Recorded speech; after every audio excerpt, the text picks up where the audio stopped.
ఈ రమణాశ్రమ లేఖలు 24వ లేఖ జంట పావురాలు. జనవరి 17, 1946. 1945 సెప్టెంబర్లోనో అక్టోబర్లోనో ఒక ఉదయం బెంగుళూరు ప్రాంతం నుంచి వచ్చిన వెంకటస్వామి నాయుడు అనే భక్తుడు 2 పావురాలు తెచ్చి ఆశ్రమంలో అర్పించాడు.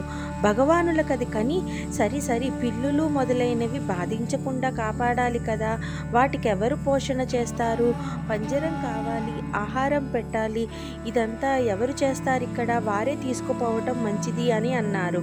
కావలసిన ఏర్పాట్లన్నీ చేస్తామని, ఆశ్రమంలోనే వాటిని ఉంచవలసిందని చెప్పి వారా జంట పావురాలను తెచ్చి స్వామి ఒడిలో పెట్టారు.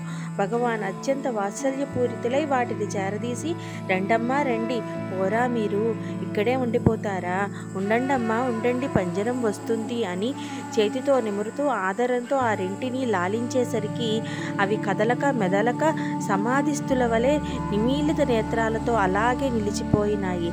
భగవానులు వాటిని ఒడిలోనే ఉంచుకొని నిమరటం చాలించి నిశ్చల సమాధి నిష్ఠులై ఆ జంట పావురాలను కృపా దృక్కులతో అవలోకిస్తూ పలక్కుండా కూర్చున్నారు. ఆశ్రమంలో ఉన్న భక్తులు పంజరం ఎక్కడ ఉన్నది అని వెతికి తెచ్చేసరికి దాదాపు 1 గంట పట్టింది. చిత్రమేమంటే ఈ గంటసేపు ఈ పావురాలు కదలక మెదలక భగవాన్ ఒడిలో సమాధిస్థులకు యోగిద్వయమో అన్నట్లు కూర్చున్నాయి. వాటి భాగ్యం ఏమని చెప్పాలి?